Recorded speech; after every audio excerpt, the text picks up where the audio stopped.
Hello, and welcome to the 108 podcast. I'm Amanda. And I'm Raquel. And we're the Type 1 Together girls. We are stripping down life with Type 1 diabetes from two people who live different versions of it every single day. Please remember, Type 1 Together does not give medical advice. We are only sharing from personal experience. Hi, everyone, and welcome back to the 108 podcast. I am so excited to have this conversation with Jeff today because not only does he have such an incredible personal story that selfishly I'm really excited to dive deeper into, but he also has created an incredible nonprofit called Slam T1Ds that I also want to hear all about. So, Jeff, welcome to the show. Raquel, great to be here. We've had some amazing conversations. The first time we had a call, we both were like, okay, we need another call to dive deeper. Right. There's so much more here. So let's just dive right into it. Can you kind of start and just share a little bit about your own personal story and connection to Type 1? Sure. So our family, my wife, Natalie, and I, and our three kids live in Jericho, Vermont, a little town about 20 minutes outside of Burlington, Vermont, on Lake Champlain. And we found ourselves in the T1D space back in April of 2005 when our youngest daughter, Johanna, was diagnosed at 4 years old, 4.5. A couple of years after that, we had been volunteering. We did the JDRF walk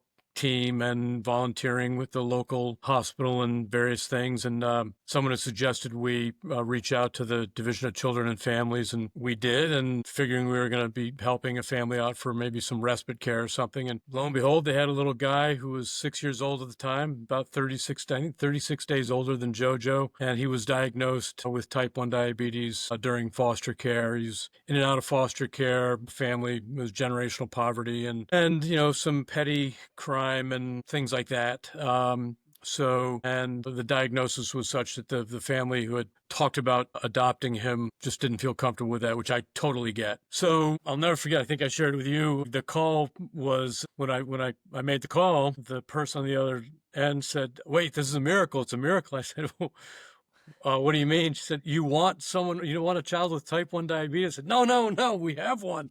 We have one. So my wife, Natalie, and I, and our oldest daughter, Naomi, and JoJo, we talked about stuff, and Natalie and I decided that we were prepared to bring this little guy into our home. We adopted him. Took about a year, but what we said to the folks at the state were just, let us get him in here and get him sorted. He was, again, an A1C of 12 and change, and he had couple dozen, I think it was, 14, 15 cavities, didn't know how to care for himself personally in terms of,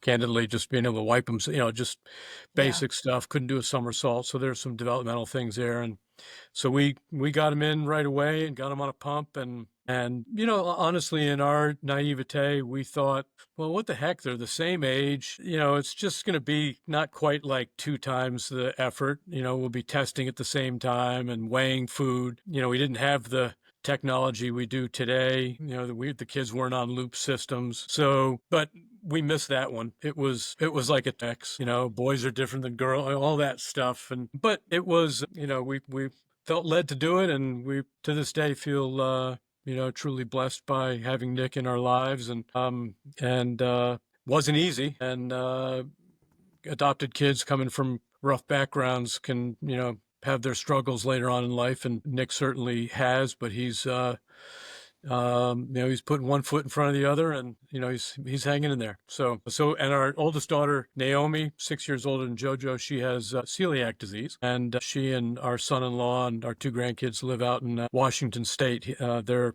Army. It's an Army family, so they're based out at Fort Lewis. So just moved out there. Wow, it's just such a powerful story, and I feel like I just have so many questions. I guess first, do you know much about adoption for Type 1s in general? Like, are there a lot of kids out there, I'm sure there are, who need that? Like, if anyone's listening, and do you know if the process is any easier if you have that knowledge? Well, I can't speak to what the adoption processes are in other states. I just know that in Vermont, the people we worked with, they were certainly focused on the well-being of the child, but also giving the biological parents every opportunity to kind of get themselves sorted out and see if there was anything there that could enable repatriation. And unfortunately, in that case, it wasn't possible. I don't know if I have, in all of our Yeah. years, I have not come across another instance where a child with type 1 diabetes was adopted. In other words, someone who knew that child had type 1 was adopted. There has to be someone out there, but I'm just not aware of it. Yeah. It comes with T1D has its own set of complications, right? So it certainly magnifies those complications in an adoption atmosphere, no doubt. Yeah. And wait, how long had he been diagnosed already before he was in your care? So Johanna was diagnosed in April of 2005, and we contacted the state in 2007. Like early spring 2007. He had been diagnosed 2 or 3 months before then. So if that was April or Okay. May, he was diagnosed in February while in foster care. And that's a tough that's a tough development for a foster family, no doubt. I'm sure. So we've had a couple of parents on who have had two children with type 1 and have been able to speak to the differences just that they see between one kid having type 1 and the other. Then you mentioned like boys versus girls as well. Can you speak to more specifics about the challenges of that and like were they both on the same technology? Did they have different experiences with, wanting to rotate their sites or not, or struggling in school with diabetes or, all of those things? Yes to all of those things, right? So again, I think the big difference starts with one being a boy, the other being a girl, and the effects that hormones have, and just how the kids process. I think the other big differentiator was that Nick had come from a different background, a more difficult background, and so the lens he was viewing life through was completely different than that of our two daughters, and so that. Candidly, I don't know. I don't know that Natalie and I could have trained ourselves to understand that and deal with that any better than we did just dealing with it on the fly. But that was certainly something that we hadn't appreciated as deeply as we would have liked to in retrospect, right? I think that but the difficulties are for parents and caregivers. We're setting, we were already setting 2 alarms. We each had our own alarm going off, and I'd go into one bedroom to check Nick, or Nat would go into the other to check Jojo, and then we'd flip it, and so a lot of the things that we assumed, or as we thought through, a lot of the things that we thought we'd be able to tackle pretty readily, given that they were doing it at the same time, like weighing food and so forth. Well, that works, but then maybe one of them doesn't like the same food the other does. So, like I said earlier, it was definitely an X2 multiplier in terms of degree of difficulty and complication, but we don't regret any of it. Honestly, I think probably the one thing that Natalie and I did not appreciate, did not understand nor prepare for, was the dynamic that we created when we brought Nick into our home. Nick and Jojo were like twins. They're 36 days apart, and they both have type 1 diabetes. So they can relate to one another like no one else in our family could. I mean, even as caregivers, we can't relate to them the way they could. They understood what each was going through, but we hadn't appreciated nor understood the impact that would have on our oldest daughter, Naomi, and the relationship, the very special relationship that she has with her sister, and how that could at times become a divisive thing, right? Almost like a wedge, a distancing thing, where Johanna, as a T1D'er, is feeling more familiar with her brother because they're feeling the lows the same way, the highs the same way. And so I think, we kind of botched that. I feel like I could have thought that through better and insulated that relationship between the two girls more. They have a great relation. They're wonderful. They have an amazing relationship today. And but we saw what that did and the difficulties that introduced. So that was a dynamic that we didn't fully understand, I think, the way we could have. And it's a regret I have. Well, thank you for being so open and vulnerable about that. Also, just like knowing you in this short time, I can already tell the type of human and amazing person you are. And I'm sure none of that obviously was intentional. It's just a hard situation. You're just trying to do the best for everyone. So, we do try to talk a lot about sibling relationships on this podcast. It's something we get asked about a lot.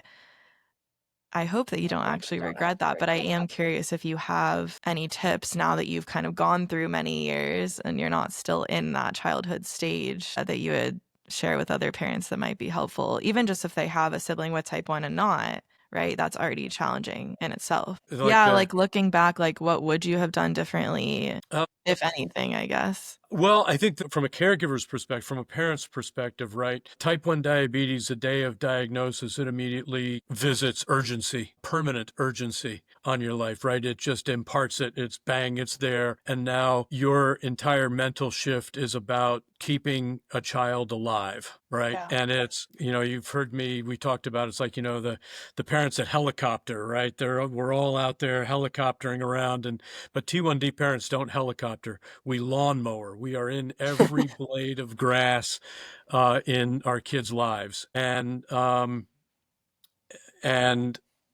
that's that can be pretty difficult for the kids, and um, that could be a real challenge for the siblings because we're all of a sudden we're thrust into this life-saving mode, right? And we elevate that child and the needs of that child to everything. Everything's urgent. Everything's immediate. Everything is constantly watched. And that takes away from that child's siblings. And again, not because were willingly, not because we were wanting to do that.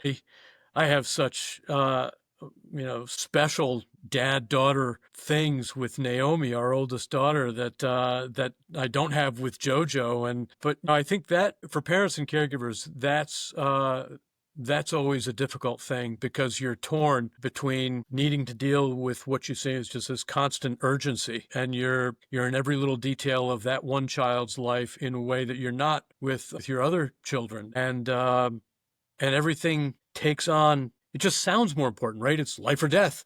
Yeah. That sounds more important than did you do your homework, or let's go for a walk, or want to throw the baseball, or, so, and I think yeah, it's probably another thing I messed up. I feel a bit responsible for that. I could have done a better job, with that. But, that's probably the biggest for me Yeah. as a parent. Be the biggest thing is just make sure you're diving in to the lives of your other kids. Maybe sometimes don't make it sound, when you're dealing with the T1D things with your child, don't make it sound so important all the time. That is a great piece of advice. Yeah. But give yourself some credit. Don't keep, hating on yourself in your past. I think that had to be just such a hard dynamic. And even with my sister, we've talked about it. I brought her on the show once before too. And yeah, I did get more attention as a kid in some ways. And that's just the reality of being a type 1. And it's not what my parents wanted to do. It's just the reality. And she gets that now. And we have a great relationship. And even though that might have caused some issues growing up, like, we're on the other side of it and it's okay. So yeah, that's hard. Would you be open to speaking also to the relationship side of you and your wife? And were you able to, I guess, balance both being helpful with type 1 and managing the care? Do you have anything there that you'd like to share? That's another topic that we get asked about a lot. Like, how do we both help? And also, two people managing diabetes is almost harder than one in some ways. And then you add 2 kids with type 1. Like, how the heck did you do that? Well, first off, I lucked out, right? I think I think I married the best woman in the world. So, I'm a really lucky guy. And, Natalie she's a flight attendant for Delta Airlines, and she, through all these years, she flies overseas, and people crack up sometimes because sometimes I can't remember whether she's in Athens, Greece or Amsterdam. So, Wow. but it does afford her an opportunity to kind of get away for a few days. And that means, fortunately, in our schedule, we were able to, our different professions were able to work that out. And so that meant I was on full time for a few days. Kids would have like daycare or whatever, or they were in school. But I think some things just come natural. right? So some things come more naturally to me as a guy, or to Natalie as a woman, or or the kinds of things, the interests that she has versus what I have. And Natalie, we just because our insurance is through the Delta Airlines. Natalie deals with them more regularly. So through the years, Nat has handled all of the insurance issues, reimbursement and otherwise, related to the kids' T1D. And I can tell you I've heard her where she's spending hours a day dealing with insurance matters where they've decided to not cover this insulin, not cover that. It's just, and I wouldn't have the patience for that. And, I would have, ticked off a whole slew of folks through the process. So I think we've worked that out really well. It's we also knew that, right, when Nat was away and she's working, she comes back, she'll give me a little break doing things, and vice versa, and so it just seemed to work out pretty well. I can tell you, certainly not without issues. So Natalie and I are both the oldest in our families, and that typically means, I guess when you read psychology books or whatnot, that the oldest typically, they want to see it their way, and so that can lead to some fireworks sometimes if you have two of us wanting to do it a certain way, and no, do this bolus, do that, but it's you work it out. Yeah, I think as long as you just realize that neither of you are perfect, and that, and as much as dealing with type 1 diabetes feels scientific and certainly has some science to it, there's a great deal of art form that goes into managing the disease, particularly from a parent's perspective. Yeah, we talk about that a lot, and it's definitely our belief. You really have to learn to go with the flow with it to some degree, because it's not all just take this many units of insulin for this many carbs. Like, it just doesn't always work out that way. So I love that. It sounds like you have such a great team dynamic. And I actually was just recording an episode with Ethan, who's a type 1 dad who works with us. And we were also talking about this idea of, doing diabetes in shifts and how that can be helpful, because when you're on all the time, I mean, now that's my role for myself, right? Like, I don't ever get a break. But if you're always doing everything and also managing another partner within that, where you're having to communicate through every little decision, that can be exhausting versus just having some time to do diabetes and then having a couple of days off. So I do wonder if having that dynamic of her being gone for a little bit and then coming back might actually have been helpful. I think it had to be. I think it had to be for me. And we've had, living with T1D is not easy, as you know, Raquel. And I've been in a couple ambulance rides, and we've had some, in the T1D world, some close calls, and but even the stuff that's not so gnarly, it takes a lot out of you as a parent. And I can't imagine what Jojo and Nick and what you go through each and every day to keep T1D on the sidelines, to use a phrase that we use with our nonprofit, right? And what you guys do to keep kicking its ass. Oh, you guys are phenomenal. We're all rock stars. Thank you. And so are T1D parents, for sure. At what point did your kids get a CGM? I'm curious. Jojo was, so she's 24, will be 25 in November. Jojo was a couple years ago. Okay. So you went a long time with no access to Dexcom Follow. Do you even have it now? No access to what? The Dexcom Follow. Does she let you follow her? No. That's her gig. That's her gig. No. Yeah, you know what? I think, and Jojo, she'll be candid about it, and straight up. For a number of years, she was just feeling like, I've already got one device attached to me. I don't want a second. She's an athletic person, and but just also, I think, you just. Again, it's something I can't relate to directly, but hear a lot about it and hear it from her, right? That having these devices attached to you makes you feel different. I've heard terms like, makes you feel alien, like a Frankenstein, like a monster, like a stranger, like not human, all those things. And I think she just needed to be ready for that additional tool in her life, because it also comes with its own set of requirements in terms of integrating it into your overall management practice and regimen. And so, but it's helped her quite a bit.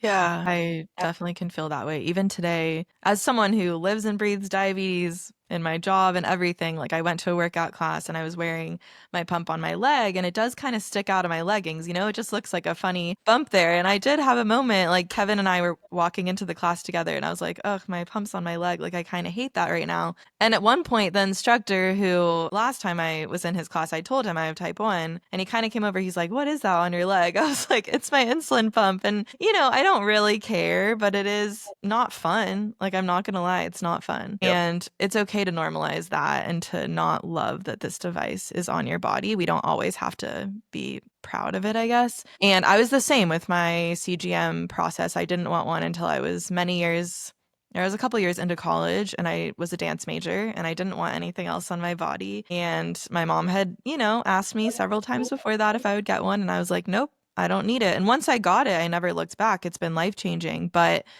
yeah. So can you talk a little bit about your involvement now, if any, you and your wife's, I guess, involvement in your kids' management? Do you do nothing? Do you talk to them about it? What does that look like? We talk to them about it a little bit, but we're not involved. With regard to Nick, unfortunately, Nick, as I've shared with you previously, right? So when kids come, adopted kids, sometimes when they come from difficult situations and backgrounds, that those patterns and the things they've seen and been subject to can, rear their heads in different ways. And it becomes another element in his walk that can be that can separate him in this case from us. And so we're not I did see him for dinner a couple months ago, which was really nice, but he doesn't stay in touch with us. And so unfortunately we do get the insurance reports. He has ended up in the ER a few times, but seems to have gotten that under control. And with JoJo, we'll talk about it as we can, but she's a pretty powerful person out. She runs her own show and likes it that way. So we give her that space, and she's doing a really good job. She's doing a great job with it. So now we just check in a little bit, but we're not connected to her CGM, so we're not seeing any of her BGs. Yeah. I know her last A1C was a good one, and she's pretty stoked about it. You mentioned something too. You mentioned someone had asked you about they had seen the bump, and I will say Johanna's had instances where she's been in a working out. She weightlifts and someone has seen the pump or seen the CGM and had asked about it, and she will answer matter of factly. But she's actually had a couple people with type 1 recognize that, and it's been a matter of fact, one has become like a weightlifting partner with her, and so that's been pretty cool to hear those stories. But I just thought I've met some people that are in my life now a lot, and it's just because I saw them on the street with their CGM on. So it's a beautiful thing and can bring so much community for sure. Yep, agree. And parents are going to freak out hearing what you said because it's mostly parents of young kids with type 1 that are listening. And we get lots of messages like, oh, I hope my daughter or my son never takes me off Dexcom Follow. And I'm like, oh, you just wait. You wait. You're going to get a point. Can you take me off your Dexcom? Yeah. But I think that the fact that you're so respectful of her management and you believe in her and you trust her, I know as someone living with it myself, that means so much. And it makes me want to share more about my diabetes with my family instead of them being helicopter parents. I'm an adult. I live my own life now and I need that respect. And if they weren't respecting me in that way, I probably wouldn't share anything with them. So I think that's the way to go. And you just have to believe in your child at a point. You set them up for success and that's it. And I think that the earlier, the sooner you can teach them to start managing it on their own, right? And develop good patterns, good behaviors, how to recognize certain things, how to communicate about, about what's going on in their body and their team. It helps them build confidence. And we just have to, I think it's important though, that if we're preaching to them that we're going to help them learn to own it, we also have to give them the space to own it. Yes, preach. True. Which can be scary. Which can be scary. It's, I'm which sure. can be hairy. Yeah, no doubt. Okay. Well, let's now move a little bit into what you're doing today, this amazing organization. I guess tell us a little bit about what led you to starting it. Give us the rundown of what you do, all the things, because it's one of the coolest things I've heard about lately. Well, it was, so Jojo was diagnosed in 2005. As I shared, we would do the walks to cure, and Jojo and Nick were both ambassadors to the Children's Congress down in DC back in 2011, doing those things. But one thing that really struck me is we spent more time with families, T1D families, and was just the day-to-day impact that the disease has on everyone, minute by minute, day to day, hour by hour, just it's constant. It's a 24/7, 365. And at some point, we made the decision that we were going to focus on the here and now and focus on making a difference in the lives of T1Ders in the here and now, to do whatever we can to make their life just a bit easier, to return a little fun that was robbed the day of diagnosis, to help them stay in the games and the activities that they love, but that maybe are now their participation is wrapped in fear because perhaps the parents are afraid of allowing them to participate in activities that are going to drive BGs low, or they are themselves, so we just wanted to make a difference that way. So we made the decision to form a nonprofit that was focused on that. So Slam T1D was a nonprofit formed, and we got our 501c3 in 2014. So we're into our 11th year.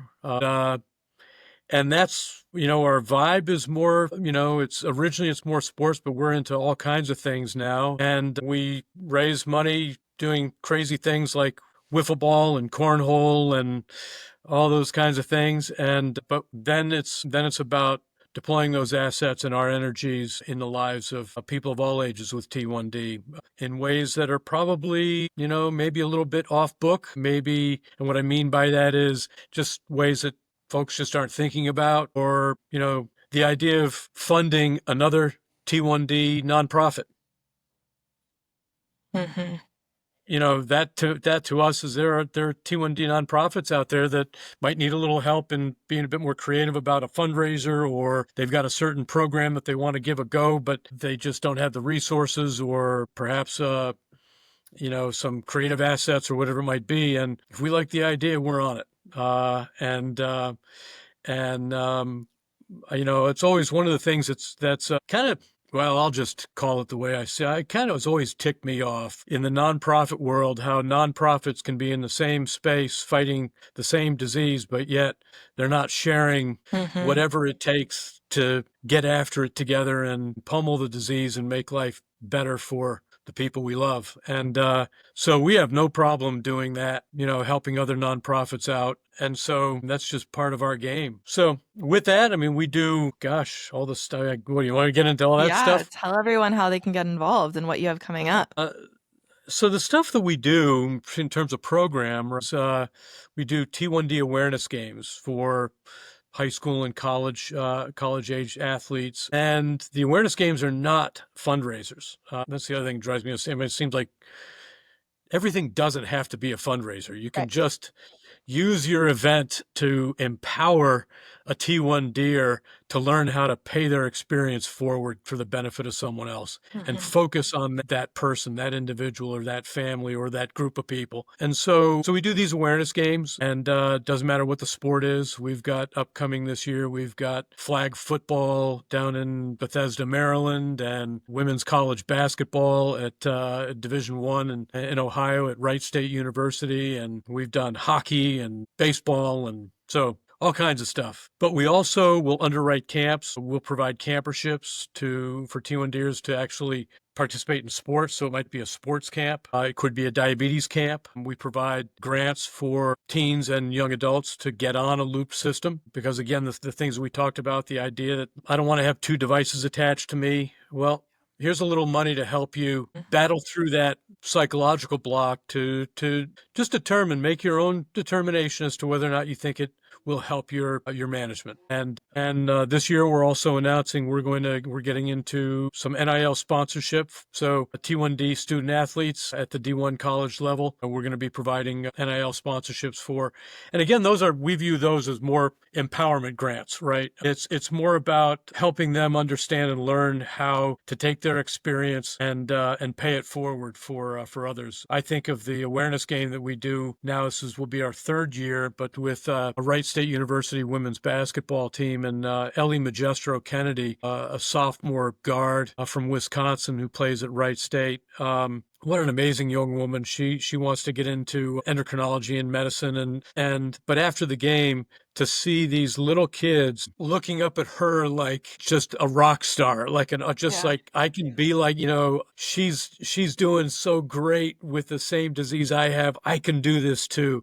And you can just see how empowering it is to them, how freeing in some respects it is to them, but also just seeing what it does for Ellie. To see that she's making a difference in the lives of others on a firsthand, like an immediate basis right there. So, and our big event, our big fundraiser, we own a property called Little Fenway. It's a 10-acre property here in northern Vermont, which contains a 4 quarter-scale replicas of popular baseball parks. So Fenway Park in Boston, Wrigley Field in Chicago, and we've got a Little Field of Dreams, which is a farmhouse facade we have a volunteer crew that comes and transplants 1,000 stalks of corn from a local farm to create an outfield fence. And then we have a little Yankee. I bleed Yankee pinstripes coming from the New York area, so we had to build a little Yankee up there, and we play wiffle ball, and we play it in a way where we have teams that come from all over. Players will have this year over 350 players on 32 teams that come from Staten Island, New York, and Pittsburgh, PA, and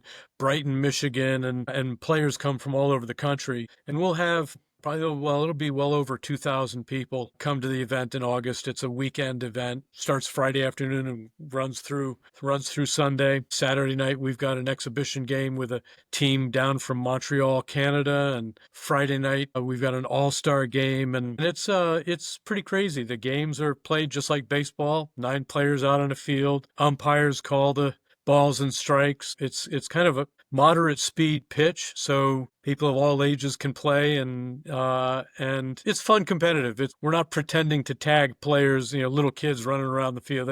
We give them their games, but and we do a home run derby, and we raise quite a bit of money for playing the silly game of wiffle ball. Our goal this year is $500,000. You're going to get there. You're probably going to pass it. That's amazing. I really want to get out to this event eventually. I know that this summer won't work out, but if people are listening and they want to attend, is it still like they can still join? Well, so we don't have any more spots for teams. So we're already taking applications for teams for 2026. Whoa. But you can, if you're, it doesn't matter where you are. Look, if you can fly in from the West Coast and come check out a game, come for the weekend. I think it's the most beautiful time of the year in Vermont. The summers are fantastic here. So come on out and check out a game. It's free admission. And if you have type 1 diabetes, we make a big deal about you. I love it. I just appreciate so much how you all are helping people, like you said, in the moment now, because there's a lot of great nonprofits out there and they serve their purpose, but a lot of it's just about this idea of a future cure. And, a lot of us who have been around for a while, we know that they've been saying a cure is coming for so long, and there needs to be more people like this that are actually helping people in the now, because the reality is we have type 1 and it is difficult right now. So let's try to make it better for people. And I just appreciate it so much. Can I ask if there's anyone listening who feels like they can't afford to send their child to camp or anything like that? Do you accept applications, or how does that? Absolutely.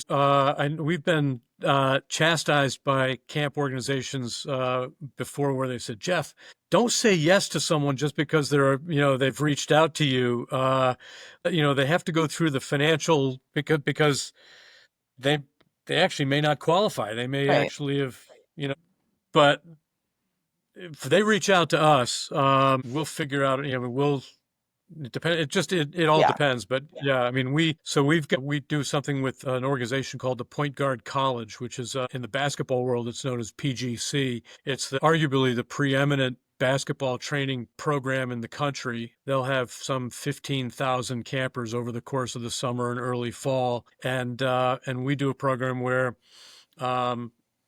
if there's an applicant with type 1 diabetes and they're trying to play basketball, trying to get as good as they can be, we'll provide camperships. And so right now, last year, I think it was 17, we're at 20 camperships, and it is not dependent on financial aid. But what's interesting is we've actually, most of the time, if there's a family who doesn't need the financial aid, they'll reach out to us and tell us this is the coolest thing, but thanks so much, but we're good, but can you send us a hoodie or something like, so, and that means that, we can pass that on to the next family that does need it. So whether it's a camp that needs support, we get a lot of applications. We can't handle all of them. I'd love to, but we also provide scholarships. So if there's a high schooler heading into college, they can apply for a scholarship. In fact, we just received our latest one from Tallahassee, girl from Tallahassee, Florida, Milwaukee, Wisconsin, and New Rochelle, New York. But yes, I know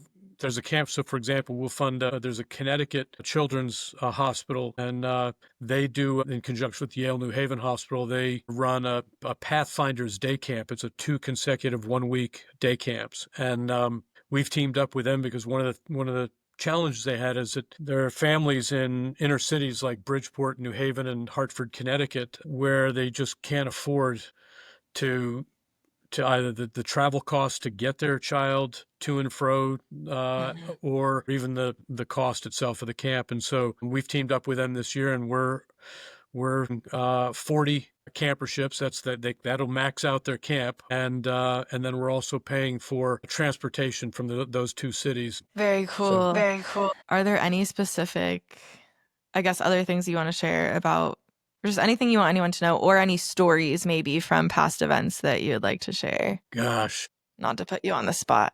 Yeah, there's just so many. We've got some pretty cool things up our sleeve. We're doing a virtual tournament in the fall that I think will be the first of its kind in the country and in perhaps even the nonprofit space. So we're excited about that. And kind of, it speaks to that idea of, sharing what we do with other nonprofits. We're all in the same fight together. And so if we just happen to come up with an idea that's pretty cool and you guys can jump on with us and we'll share what we do with you and impact more lives. So yeah, there are so many stories. I mean, the last year's wiffle ball tournament, we brought over a little 9-year-old guy from London, England, who had reached out to us, and he said it was the best day of his life. Yeah. You're doing really, really, really important, good work. And yeah, I'm hoping we can collaborate. That's what Jeff and I have been talking about, finding ways that we can do something together. Forget the hope. We're gonna collaborate. We don't need any hope. We're beyond hope. Yes, I love that. And hopefully we can do something though in the West Coast, or I'm happy to travel too, but we want people to be able to access this stuff everywhere. And of course, I'm going to link everything in the show notes so people can go find your website. I'm assuming people can also donate there, right? If they want to give back, Yep. That would be cool. Yep, of course. Absolutely. And the virtual tournament is something that we'll be sharing about as well, and people can get involved from all over. So yeah, I love your energy and just everything you're doing. I can't stress it enough. Thank you for just being you and making this all happen, because I know how challenging it can be to build something. I mean, you're way beyond where we are, but it's a lot of work and you have to really have your heart in it to want it. So I appreciate it. Well, Raquel, I made a promise to JoJo that at some point I was going to spend the rest of my days in the fight. And you are. So that's where we are. Well, it's one giant team. That's the thing to always remember, is that it is not any one individual. Behind our organization, we have thousands and thousands of volunteer hours and heaps and heaps. And we have, what's neat about our game, our wiffle ball tournament, is half the teams don't have a connection to type 1 diabetes. Yeah, that's crazy. So we're fulfilling the awareness aspect of it, but they're fundraising without any direct connection. And they would be record-breaking fundraisers in so many different events, and yet they have no connection. They just have this love for this silly game of wiffle ball, and they see what the impacts are and see how they're what they do can make a difference. So we're all doing this together. Type 1 And I'm looking together. forward That's why we are. That's right. I'm looking forward to teaming up with you guys. Yes. All right. Well, everyone go check out Slam T1Ds. And thank you again, Jeff, for coming on. I really appreciate it. Well, thanks for having me, Raquel, and we'll be talking real soon. Yes. See everyone later. Bye. Take care.